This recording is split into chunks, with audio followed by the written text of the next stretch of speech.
굿모닝 인포맥스 함께하고 계십니다. 국제뉴스 알아보겠습니다. 선재규 선임기자 함께합니다. 안녕하세요. 안녕하세요. 네, 다음 달 2일 미국의 상호관세 발효를 지금 기다리고 있는 상황인데 유연성 발언에서부터 여러 가지 변화가 좀 감지가 되잖아요. 정리해 주실까요? 사실 우리나라를 포함해서 기다리는 건 아닌데요. 이제 트럼프가 그걸 이제 계속 쥐었다 놨다 하는데 지금 오늘 새벽 트럼프 발언을 이 관련 발언을 보면요. 병주고 약주고라는 말이 생각이 납니다. 네. 일단 다음 달 2일 그 상호관세 발효한다는 얘기를 하면서 네. 자동차를 포함한 이제 이건 이제 품목별 관세. 이게 그거보다 조금 먼저 나올지 모른다는 점을 또 시사를 했고요. 품목별이. 그렇죠. 네. 그다음 반도체, 의약품, 그다음에 목재까지도 얘기를 했는데요. 네. 조금 뭐랄까 좀 이게 혼란이 좀 있는 것 같습니다. 그래서 그런지 백악관 관계자가 오늘 새벽 보도된 걸 보면은 상호 관세에 부분변 관세를 적용할지 아직 결정 못했다. 조금 백악관 내에서도 지금 마지막 작업에 조금 이제 좀 의견이 왔다 갔다 하는 것 같습니다. 네. 지금 얘기가 나오는 게 자동차, 반도체, 목재, 의약품 이런 얘기도 나오고 품목별 관세. 네, 상호 관세하고는 좀 별개로 그렇죠. 따로 발표가 되거나 적용될 수 있다는데 이 날짜가 4월 2일보다 앞인지 뒤인지 아니면 좀 더 강하게 하겠다는 건지 좀 약하게 하겠다는 건지 이런 부분에 대해서 물론 이거 전체를 유연성이라고 볼 수 있지만 약간 좀 혼란스러운 부분이 있는 것 같아요. 그렇죠. 유연성인 같은데 트럼프가 의도적으로 그러는 건지 제가 보기엔 굉장히 좀 이렇게 좀 약간 혼란스럽습니다. 네. 그리고 또 이런 얘기도 했고요. 오늘 새벽에 보면은 상호 관세에서 많은 국가가 면제될 수도 있다. 그리고 또 부과하는데 상대국보다 낮아질 수도 있다. 그동안의 입장하고 조금 더 다르거든요. 네. 그러니까 좀 확실히 좀 줬다 놨다 하는 그런 그 느낌이 강합니다. 더티 15 이 국가도 이제 노골적으로 좀 얘기를 했었는데 그래서 이 국가들은 아무래도 이 관세를 피할 수는 없을 것이다라는 예상인데 우리나라도 거기에 포함이 되어 있는 거고요. 그렇죠. 지금 이 소위 더티 15라는 국가에 이제 초점을 맞출 걸로 관측이 되고 이제 베센트 재무장관도 그런 식으로 얘기를 했거든요. 그래서 이제 아무래도 우리가 이제 그 대미 무역 흑자국 상당 그 톱10에 들어있기 때문에 다르죠. 네. 우리도 포함될 것 같다는 관측이 지배적이고요. 네. 다만 이제 근데 이제 이게 이제 구체적으로 이제 백악관 쪽에서는 아직까지는 거명을 하지 않는데 과연 이제 우리 입장에서는 이제 한국이 포함되느냐 안 되느냐인데 아무래도 지난달인가요? USTR이 불공정 무역국 리스트를 내놓은 게 있는데 그거하고 비슷하지 않겠느냐 그런 그 관측입니다. 리스트가 구체적으로 어떤 나라인지 명단을 좀 볼까요? 그 기억하시겠지만 G20이 들어가 있고요. 네. 그다음에 유럽연합도 있고 그다음에 호주, 브라질, 캐나다, 중국, 인도, 일본, 멕시코, 러시아, 베트남 그리고 우리도 여기 들어 있습니다. 네. 근데 이 범위가 애초에 상호 관세 방침을 이제 얘기했을 때보다 좀 줄어든 거죠.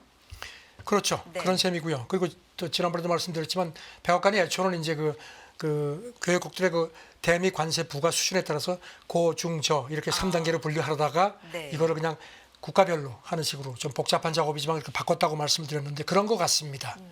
그리고 또 이 상호관세가 이제 발표가 되면은 대통령 그 긴급 경제권 발동해서 즉각 발효시킬 걸로 그렇게 관측이 되고 있습니다. 네.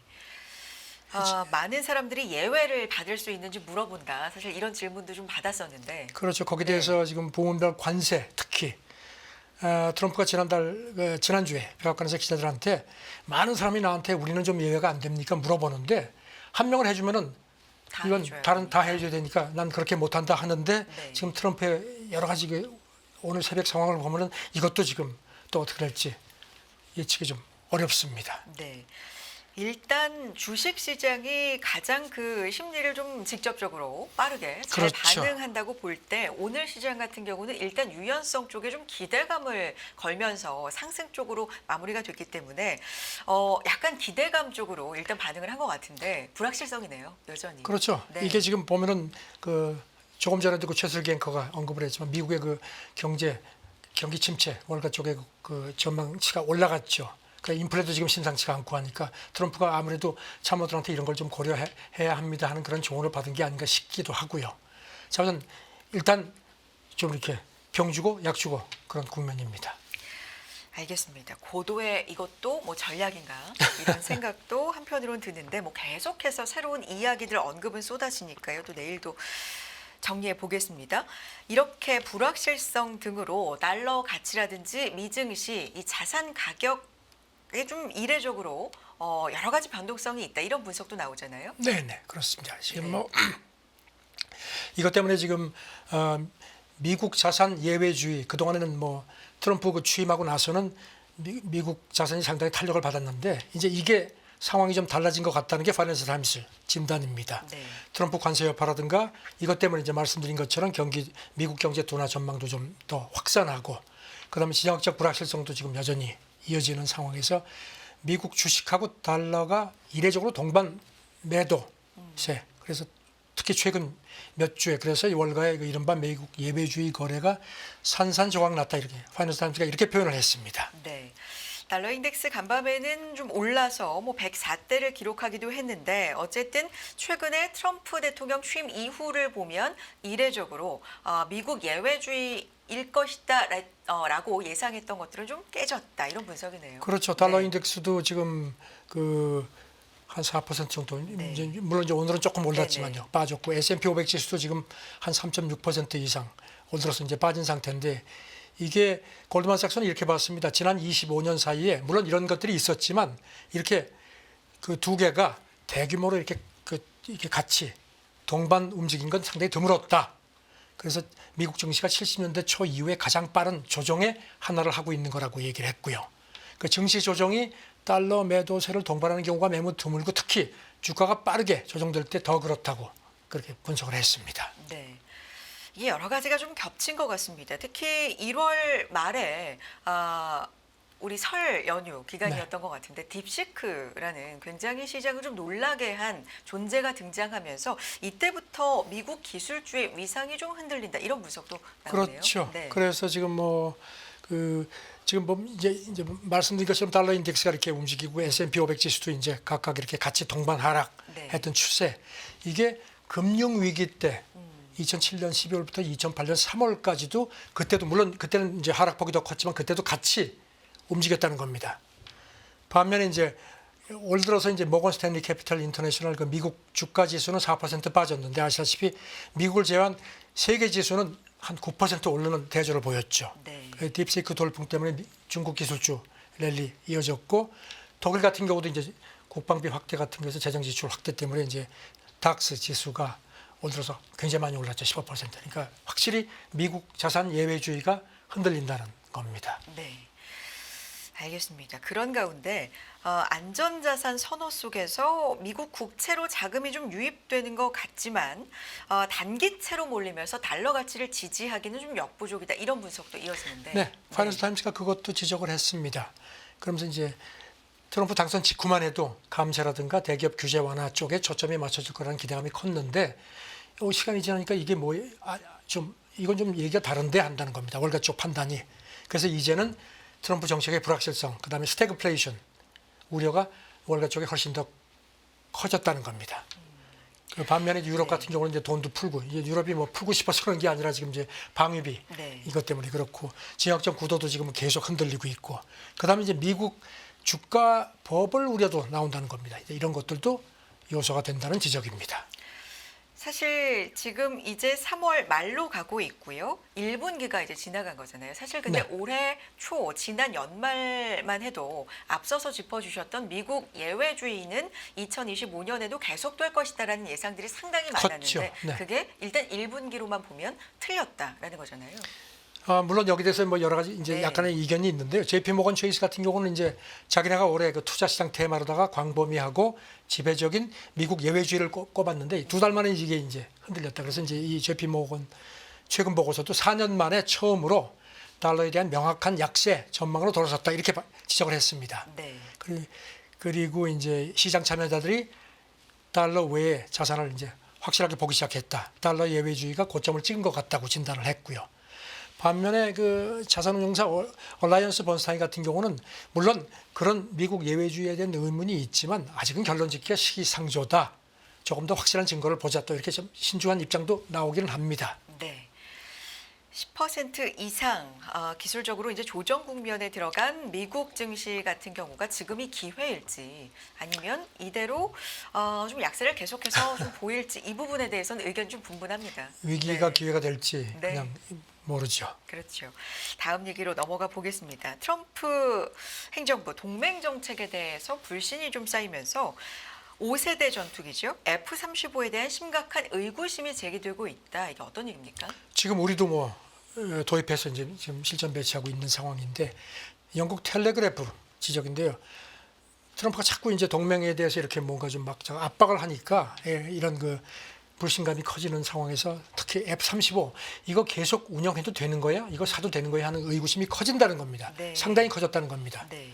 그리고 또 트럼프가 이제 이런 그 우크라이나 정전과 관련해서 유럽보다는 러시아에 더 가깝게 하는 그런 움직임도 있다는 거고요. 그래서 동맹이 지금 상당히 분노가 커지고 그래서 F-35가 새로운 테슬라로 전락할 수 있다는 지적이 나온다는 겁니다. 새로운 테슬라 불매운동 네. 얘기를 한 거죠. 네. 기업에 대한 이미지가 조금 최근에 안 좋아지고 뭐 불매운동도 있고 이런 부분이 F-35도 비슷하게 될 수 있다는 얘기네요.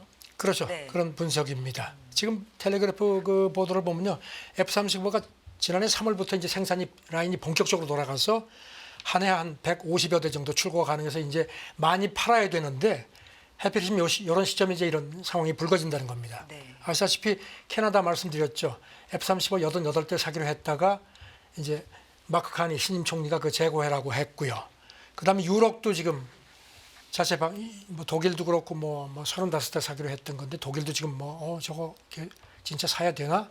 포르투갈 같은 경우도 지금 주춤하고 있고. 그리고 이제 그러니까 이제 이 와중에 프랑스가 라팔 전투기가 있거든요.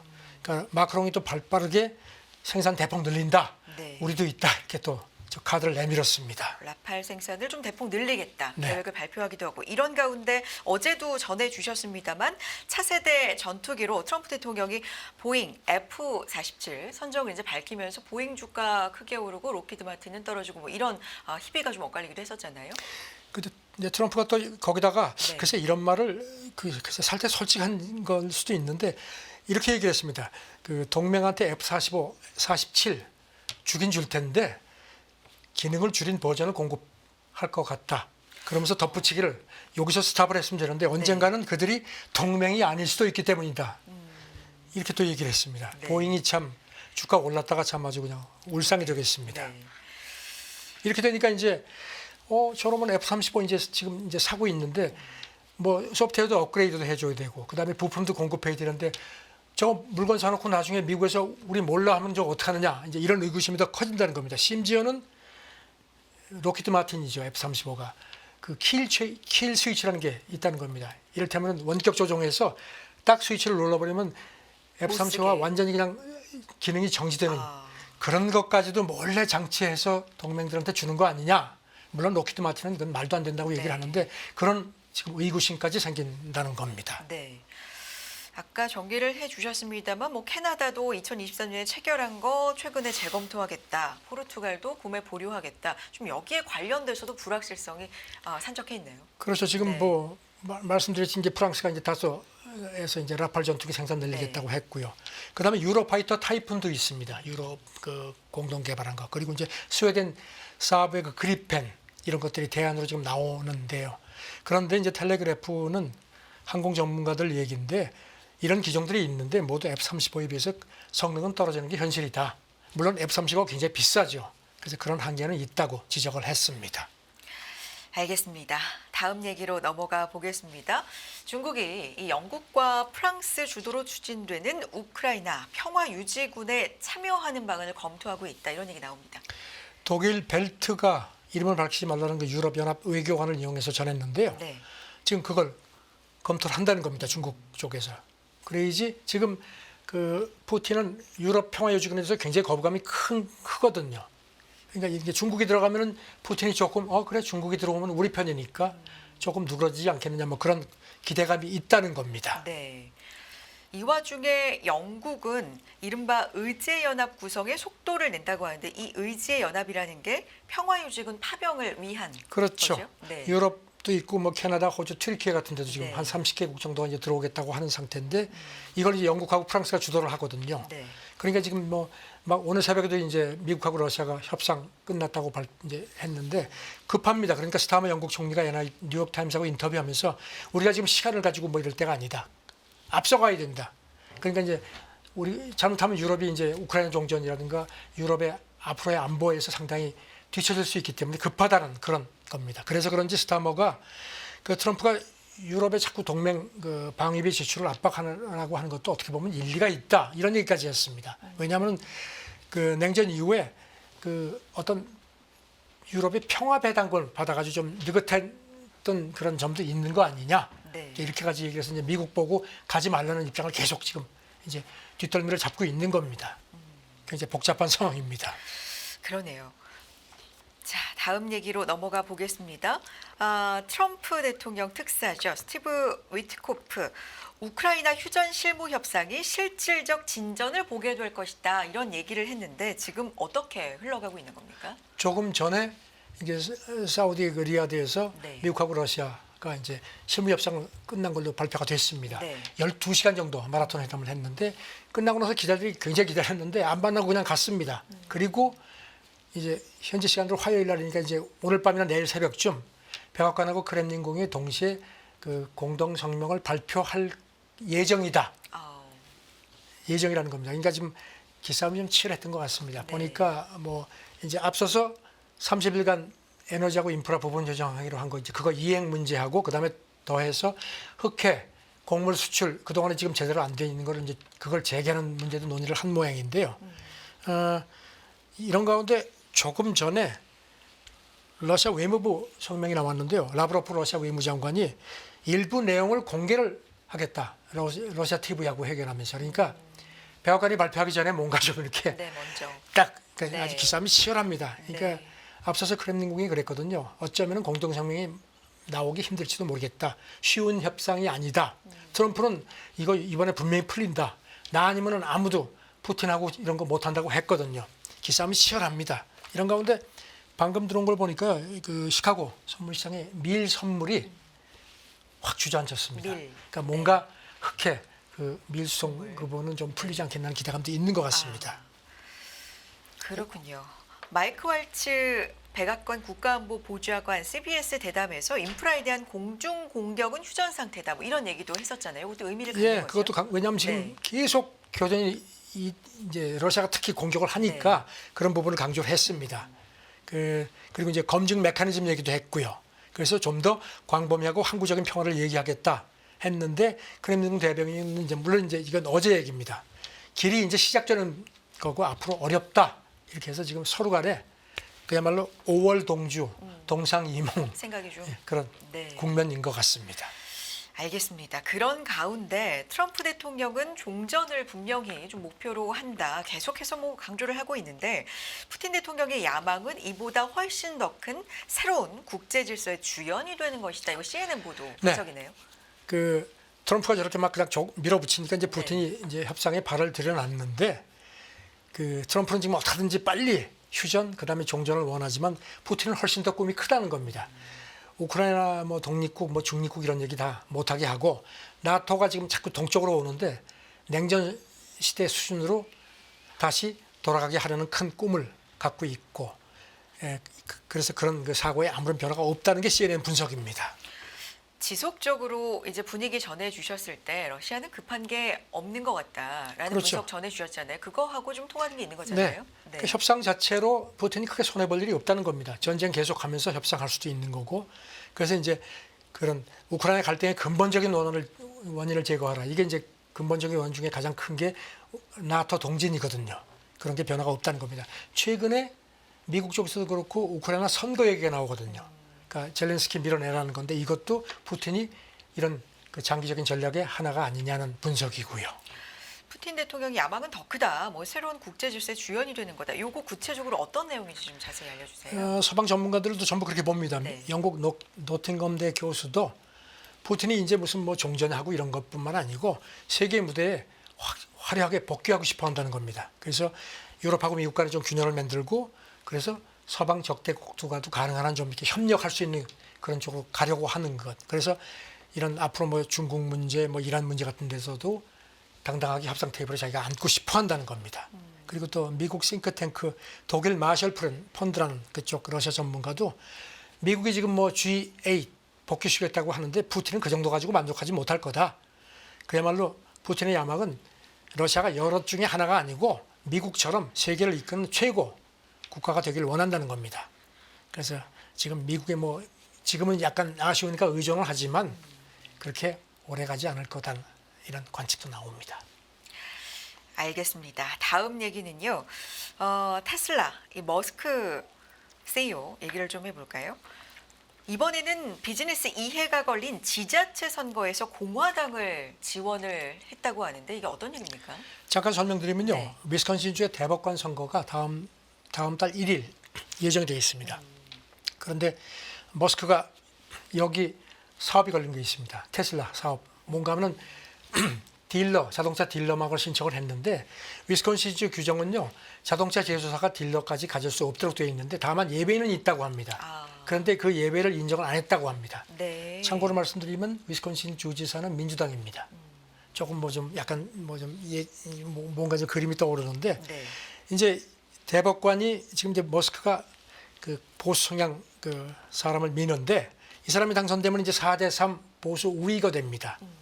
어떤 건지 짐작이 되시겠죠. 네네. 트럼프도 SNS에다가 이건 굉장히 중요한 선거다. 그래서 이 판사를 밀어라 아주 대놓고 그 촉구를 하는 상황입니다.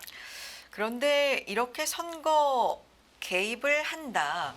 사실 이제 어쨌든 공적인 일을 지금 하고 있는 상황이잖아요. 도시 그렇죠. 시장으로서. 그렇기 때문에 이게 논란이 좀 된다라는 얘기죠. 지금 머스크가 설립한 슈퍼팩, 그 정치자금 모금단체가 지금 위스콘신주 대법관 선거에 우리 돈으로 한 근 100억 원 정도, 막 인력도 한 500명씩 해가지고 가가하고 방문하고 뭐 이렇게 아주 노골적으로 하는데 물론 미국은 공무원이 선거 자금을 내는 게 불법은 아닌데 이 머스크는 지금 백악관 아주 고위 공직자거든요. 이런 경우는 없다는 겁니다. 그리고 또 이것뿐만 아니라 머스크가 네바다주 지자체 선거에도 공화당을 지원하는 모양입니다. 여기는 지금 머스크가 그 지하 터널 굴착 업체 보링 컴퍼니가 있죠. 여기서 지금 무슨 뭐 또 비즈니스가 있는데 이거 환경 문제 때문에 지금 지자체하고 시비가 붙은 모양인데 여기도 지금 선거에서 공화당을 지원한다고. 그래서 뉴욕타임스, 월스트리트저널이 이거는 이해상충이고 이거는 문제다 하는 식의 지적을 했습니다. 알겠습니다. 다음 얘기는요. 지난해 4분기 영국 시민권을 신청한 미국인이 급증했다고 하는데 이건 어떤 배경이 있는 건가요? 그 파키스탄계죠. 런던 시장 지금 세 번째 하고 있는 사디크 칸 런던 시장. 이 사람은 앞으로 영국 총리 물망에도 오르는 아주 유력한 정치인이거든요. 네. CNN하고 인터뷰를 했는데요. 최근에 미국 사람이 영국 시민권 신청이 급증했다. 그동안에는 이제 주로 캐나다를 갔는데 이제는 영국이 더 좋은 곳이 됐다. 이렇게 강조를 했습니다. 실제로 보니까 영국 CNN이 영국 내무부 자료를 인용했는데요. 작년 4분기 같은 경우에 한 1,700명이 그 미국 사람이 영국 시민권을 신청해서 한 해 전보다 한 40% 늘었다고 합니다. 작년 전체로도 한 6,000명 이상이 신청을 해서 2004년 이제 통계 시작되고 나서 가장 많았다고 그렇게 합니다. 근데 이런 현상이 미국의 대선 결과와 영향이 밀접하다라는 게 주장인 거잖아요. 네, 이 칸이 그렇게 얘기를 했습니다. 그런 게 분명히 있다. 사실 이 사람은 트럼프하고 상당히 불편한 관계였습니다. 일기 때인 2019년에 영국이 이제 트럼프 국빈 초청했을 때 아주 강하게 반대를 했습니다. 그런데 이번에는 조금 톤이 달라졌습니다. 이번 CNN 인터뷰에서는 미국하고 영국은 상당히 가까운 나라고 트럼프가 성공하는 대통령이 됐으면 좋겠다. 조금 좀 톤을 낮췄는데 그러면서도 뒤에서 또 꼬집었습니다. 네, 알겠습니다. 다음 얘기 넘어가 볼까요? 물 분쟁, 미국과 멕시코 간의 해묵은 분쟁이라고 하는데 이게 좀 다시금 부상한다고요? 어떤 스토리 배경이 있는 겁니까? 그 양국 국경에 네. 그 리오그란데 강 이게 이제 멕시코는 브라보 강으로 부르고 그다음에 이제 콜로라도 강도 가까운데 이제 서로 이제 물이 흘러가니까요. 그 물을 이제 좀 서로 나눠서 왜냐하면 이제 농사 같은 것도 그렇고 하니까 그래서 이제 그거를 1944년에 물 협약을 체결했습니다. 그래가지고 이제 서로 물을 이렇게 주는 건데 멕시코가 훨씬 많은 물을 받습니다. 네. 그런데 이제 최근에 아시다시피 기후 위기도 있고 특히 멕시코가 그쪽 리오그란데 강에 그 멕시코 거기 그 공업단지라든가 이런 거 아주 멕시코 쪽 물 수요가 많아졌습니다. 그러니까 이제 멕시코가 미국에 주는 물을 제대로 약속을 이행 못 해왔습니다. 오래전부터. 그러니까 이제 매년 하지 말고 그럼 5년마다 한 번씩 부족한 게 있으면 채워서 하자고 했는데 그것도 지금 한 30년째 제대로 못 합니다. 그래서 이제 그 5년 기한이 오는 10월입니다. 네. 그러니까 이제 미국 특히 텍사스 주에서 그쪽 공화당 지역이죠. 거기 상원의원도 그렇고 이거 이렇게 하면 안 된다. 트럼프가 뭔가 조치 취해라 하니까 이제 잘못하면 또 이게 또 관세가 부과될 수 있는 가능성이 네. 멕시코가 이제 걱정을 하는 겁니다. 그래서 이제 멕시코 대통령이 지금 우리가 지금 검토하겠다고 하는데 트럼프가 지금 뭐 관세 베네수엘라 석유 사면은 25% 관세 추가하겠다고 했죠. 유가도 그래서 올랐죠. 멕시코 네. 물 문제 때문에 또 멕시코가 네. 또 관세를 두드려 맞을지도 모르겠다는 관측까지 나옵니다. 알겠습니다. 여기까지 국제뉴스 듣도록 하겠습니다. 손재규 선임 기자 함께했습니다. 오늘 말씀도 고맙습니다. 네, 감사합니다.